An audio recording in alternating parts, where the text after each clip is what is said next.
Welcome to episode 1. I'm your host, Jakey Wakey, author, musical artist. Let's talk about creative block, but I'm going to go into this even more than I went into it in the book. I'm going to talk about this as something a little, maybe woo's not the word, just more here. Look, at the very basic level, limiting beliefs are just thoughts that you keep thinking. But I believe there's something more going on here that I don't really talk about. Keep watching and I'll expose limiting beliefs for the watch time. They're thoughts that you keep thinking, but they're more than that. They're patterns of behavior, patterns of mood. I think that's where we get lost. It's not just thoughts. It's the whole vibe. It's the whole vibe. But like the bed rot thing, like if you can't get out of bed, maybe you're depressed and you don't know it. Like when you're depressed, you don't think I'm depressed. You just can't do stuff. You feel like the weight of the world is on your shoulders. It's not a thing like I'm depressed. I have depression. Yeah. I mean, I don't want to throw anyone's diagnosis under the bus, but yeah, you just feel like you can't do anything. You just feel like everything is against you. It's one of those things where either you're getting better or you're getting worse. And so if you're getting worse, do you want to take this moment to decide to do something better, to get better? Or do you want to come up with more excuses and just get worse? So it's on you. It's not on me. I can't help you. You have to help yourself. But this might be an opportunity for you to help yourself. So let's just make it simple, right? A lot of the limiting beliefs are the thoughts. I'm not talented enough. I'm too old. I don't have time. I can't speak. I can't talk. I'm afraid of posting. I don't want to be judged. I don't want to stand out. Those kinds of things. It is the hardest. Like the putting out content. Like if you're new to posting, like one, if you post, but it's just your meals, are you at the gym? That's one thing. But if you post and you have your own ideas or original thoughts and you are not used to presenting on camera, it's incredibly nerve-wracking. It's one of those things where you just have to keep doing it. There's no way around it. Those thoughts are going to keep happening in your head until you do it a few times. You do it a few times, and then you go back and you watch those posts that you posted, and you're like, oh, yeah, I posted some stuff.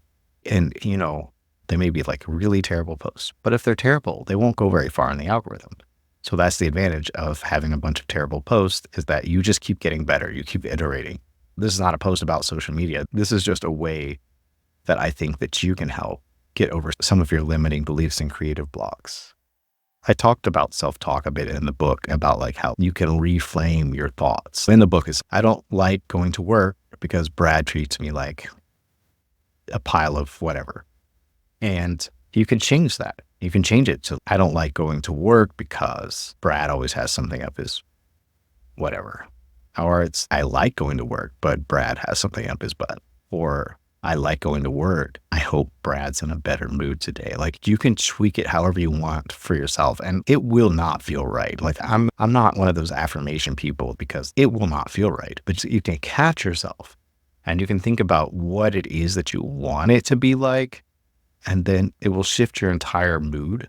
And this is what I was getting at before is it's like this mood, this vibe, these patterns, and these patterns walk in with you. And so if you walk in with the better mood, the better state, then there's a good chance that Brad will treat you better. And so you have to shift everything, not just one thing. You basically have to become a different version of yourself. Also, I wanted to add, is self-talk true? Are the things that I say to myself that are negative, are they true? And it doesn't even matter. This is where affirmations do kind of work. If you can believe them, like if you can just be completely delusional about them. There's two different types of delusional. There's delusional where you really believe it, and there's delusional where you don't really believe it. And if you're delusional and you don't really believe it, then that kind of shows up a little bit. And sometimes that's where I'm at, and that shows up in my content, and it's really depressing and irritating.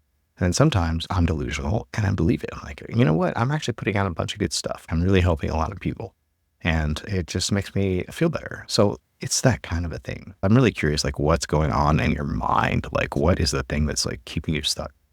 Because if you've gotten over any of this, just let us know because you might help somebody. If you just put a comment in there about how some of the self-talk that you stopped doing and the new self-talk that you have.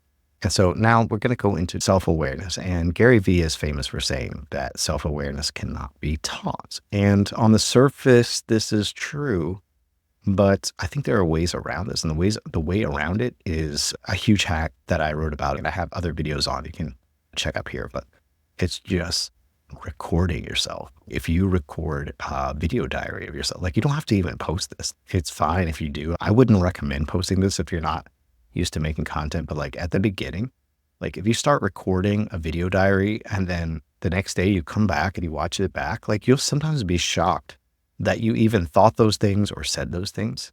And the next day you can respond to yourself in another video diary. So that's a pattern that I used to get unstuck, was like make this video diary in the morning and talk to myself about some of the things that I'm doing, some of the things I want to do, things going on in life, things that are occupying my mind. And then look at it the next day and you'll be shocked. You'll be shocked at what you said because you won't believe that was you or that you thought those things if they were like super negative. Or you'll think maybe I need to be a little more upbeat. You'll start to see things even physically. Maybe I need to stand up a little straighter. Like you'll start to see things that you can do to improve yourself. You can get in shape a little bit, do the MVE, do some exercise. You can do some things to start to feel better and feel better about yourself.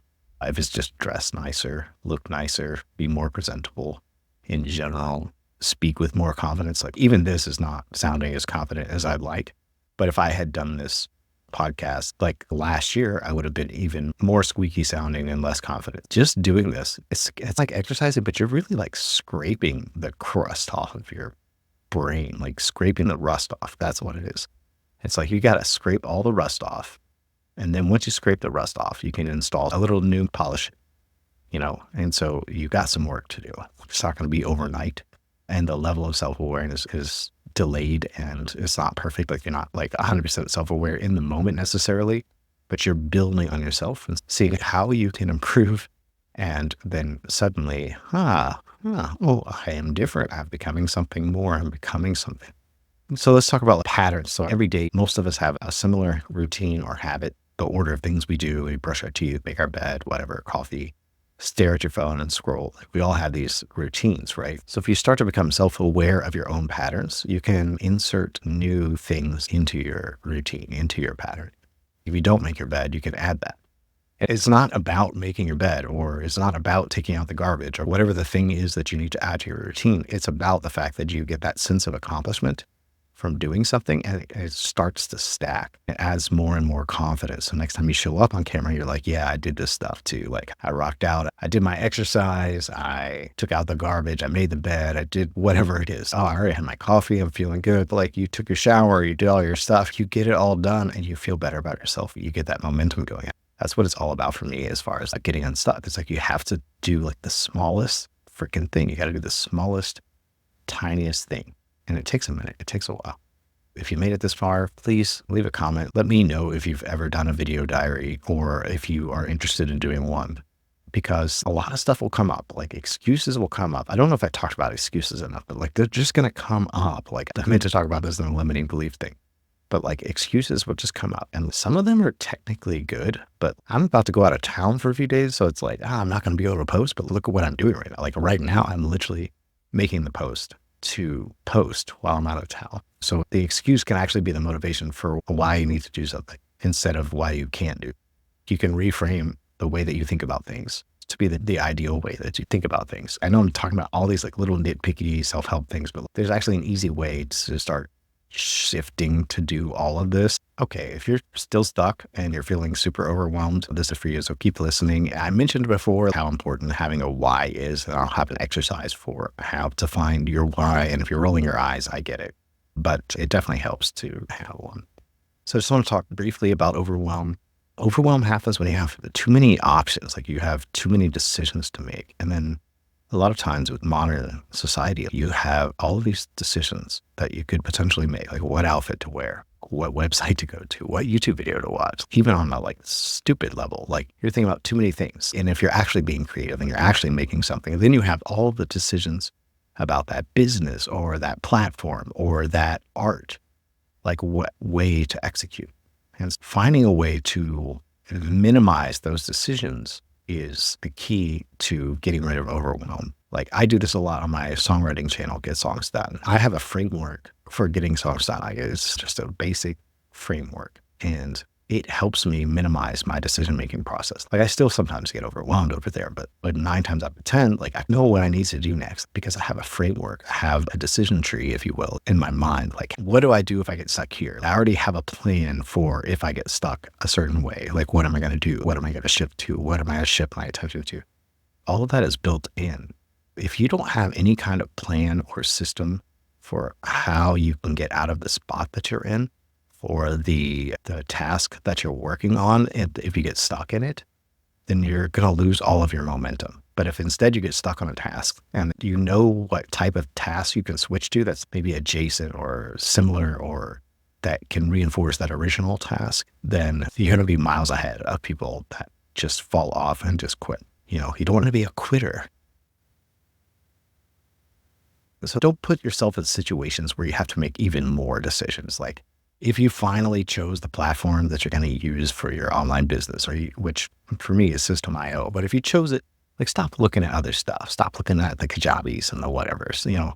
Whatever you pick, like, just pick it, go with it, build it out, make it work. If you want to change it later, you can change it later, of course, but stop adding more decisions to your tree that you don't need to make, because there's always going to be something new. There's going to be a new AI this, a new video this, a new online business this. There's always going to be new stuff. And if you're always looking, then you're causing constant overwhelm because you feel like you need to know what's the newest thing or the best thing or the whatever thing. And it's, maybe spend some time, figure it out. But then once you've got something chosen, stop looking at those types of things and move on to the next part of your business, the next part of your creative process, the next part of the thing, because you got a lot of work to do. You got stuff you want to make. Like, you're not listening to this series if you're not wanting to make something. So if it's just posting content, getting out of your own shell, getting out of your own head, or if it's actually making music or art or videos, then you have to focus. You have to make the main thing the main thing. You have to start thinking about that. Like, well, how do I want to spend my day? Do I want to wake up and record videos? Do I want to wake up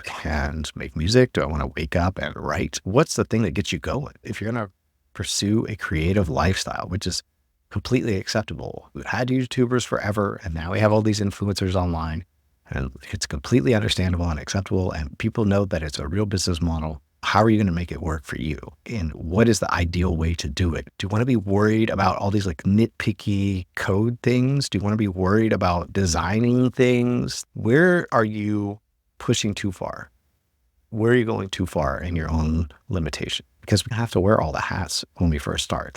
We really do. It's overwhelming. I've gotten this far, but I just started because I've been overwhelmed for 20 years. I'm like, how do I make my album sound good? That's a question I've asked for 25 years. How do I make my first album sound good? That's all I've been wanting to know. There's so much to it. It's not just making a good song. It's making a good song, having a good performance, recording it with high quality, using a good microphone, using good plugins. So as far as like the musical artist sides of things, like there's so much just to the music, so many jobs, so many hats. And then you have the business side of things, and then you have your creative artistic side of things. So you have to figure out what parts of that do you really want to do every day and figure that out for yourself. And if you have to do stuff that you don't want to do, if you know your why, it will be easier to do those things. So we're going to dive into how to discover your why, okay? All right, this is going to be deep. So if you're not ready for deep, if you're not ready to self-introspect, then just go on to the next episode or unsubscribe. So you start with a why. Like, why do I want to make music? Why do I want to make content? And your first thought might be to make money. Unfortunately, having money be your why, it works for some people, but money typically is a product of the product. Money is a result that you get from doing the thing that you're supposed to be doing, or from helping other people do the thing that they want to do. Money is the effect. It's not the cause. It's the effect. It's not the what, the why, the thing that you should really be asking. And so why do you want to create that art? Why do you want to put out videos? Start asking that. And you start thinking about who are the people you want to help? What is it you need to share? What is your message? Those kinds of things. And then always go and ask why again on top of those things that come up. So if you have messages come out, like, why do I want to share these messages? Go deeper. Figure out what the real why is, because sometimes your messages are potentially molded by society or molded by other people. So you really need to dive in a few layers. So you're going to be asking yourself why, and then why again, and why again, based on all of those answers that come up. Just keep asking why. And sometimes you'll ask why. You won't be able to figure it out. And then it will come to you later. So just do it on a number of things. But whatever the thing is that you want to do, ask yourself why. An answer will come to you. And then ask, why is that thing a thing? Like, why do I want that thing? And then another answer will come to you. And why do I want that thing? And he starts to get really deep. Some weird stuff will come to your mind. You might start crying. This happened to me before. It can get very deep very fast. So do this when you have some time, a few minutes to yourself alone, and go deep. Ask yourself the whys and the why of your why and the why of your why. And yeah, let me know how that goes. I'm curious. Just, is this something you've done before? And if it hasn't, maybe try it. Let me know how it goes. Just leave a comment below. And in the next episode, we're going to address the cheat code for getting unstuck. And I'm really excited about this one because this is the methodology that I've used to get unstuck and start doing stuff, even though I was stuck for over 20 years. We'll get into that. And thanks again for being here and keep listening. Okay, this is about really getting stuff done and like why you can't seem to get stuff done and like how do you find time to get stuff done when there's so much stuff? Do you feel just life is just piling stuff on you? You got more bills to pay. You got more errands to run. You got more things to do, just more responsibilities in life. Because that's something I've discovered as I get older and older. It just feels like there's just more stuff, like more stuff. It's just life is just getting, this is why I think you guys don't want to get out of bed. You got too much stuff you got to do and you're just so overwhelmed. You just shut down. So we talked about overwhelm a little bit, but we'll get to it some more. So make sure you're subscribed. The wonderful topic of time management. Look, I've tried everything like the stupid Pomodoro timers, the calendar, that's trying to schedule stuff. Like it just doesn't do anything for me. I'm just not the kind of person that's, okay, from this time to this time, I'm going to do from this time to this time, I'm going to do this. And then if I work in the day, then like inevitably something happens. I get a text message, I get an email, I get distracted by YouTube, I get a call, something happens and I'm thrown off. Like there's a fact, a statistic out there somewhere, but I'm pretty sure as soon as you get a notification or you get interrupted, when you're doing something, doing deep work, like really working, then you like at least 20 minutes to get back to the same state and degree of work that you were in. So if this just keeps happening all day, then for me, the only way around this is either become either a night person or a morning person. So if you're a night person, then be like, hey, honey, or hey, whoever, like I'm going to be in my room working on my stuff all night from this time on. So hopefully we had a good day up till then. Or if you're a morning person, which I recommend because something magical happens in the morning. It's really weird. Like when you see the sun come, like when the sun comes up, like that is just a beautiful moment. And it's just, it does something to you. It's this like magical color outside. And it just does something to where you're like, okay, I'm going to do stuff before anybody else is awake. Like I'm just going to rock out. Like I'm just going to do stuff and I'm not going to be interrupted. Like nobody's going to mess with me because there's nobody's up. Nobody's going to bother you. And so I really like this method. And that's actually what I'm doing right now. I'm up early. It's not even 9 o'clock in the morning. And it's just about getting up and like just doing stuff, like working on whatever the project is that you're working on. And I'm sure like there's 20 excuses for why you can't do it. Get your 8 hours of sleep if you need to. But like for right now, like I'm not doing 8 hours of sleep. I'm not doing it. I don't have time to do it. You know what I mean? And I get so much reward and joy out of just knowing that I got stuff done. And then I still have time to do my regular whatever during the day. That's fantastic. It's fantastic. And it's a great feeling. And you feel better. You have a reason to get up and just knowing that you didn't really have to do anything else to carve that time out, except just get the F out of bed, like just get out of bed. And so if you're really stuck and you're really in the bed rot zone, just watch the other video on bed rot or whatever it is on getting motivated. Because once you do this a couple of days in a row, like it's just like hard to not do it. Like it's just, oh, my alarm went off. Of course, I need to get up. Like it's not even, oh, my alarm. Like it might be that at first. Like, oh, my alarm's going, oh, have you turned it off? But I still struggle with this, right? I used to be like that. Oh, let me turn it off again. And then you sleep in a couple more hours. Then you beat yourself up all day because you didn't get up. But when you do it, something happens, man. Like you just feel better. You're like, yeah. And it just adds to that confidence. It adds to that momentum. It adds to everything. And let me know in the comments below if you're a morning person or a night person. And if you've been doing this habit or if it's completely foreign to you, let me know. We're going to talk about the cheat code for all of this, how to bypass all of it. If you can't wait, that's also in the book, Something is Not Wrong with You. So until then, if any of this has helped you at all, or you think that it could help someone else, go ahead and send it to that person. Like literally send it to them, because that's how podcasts are recommended. They're recommended one-to-one. And if you know somebody has just so much potential, like creative potential, but they're just really super stuck, and you think that this might help them, then go ahead and send them the episode that you think will help them the most.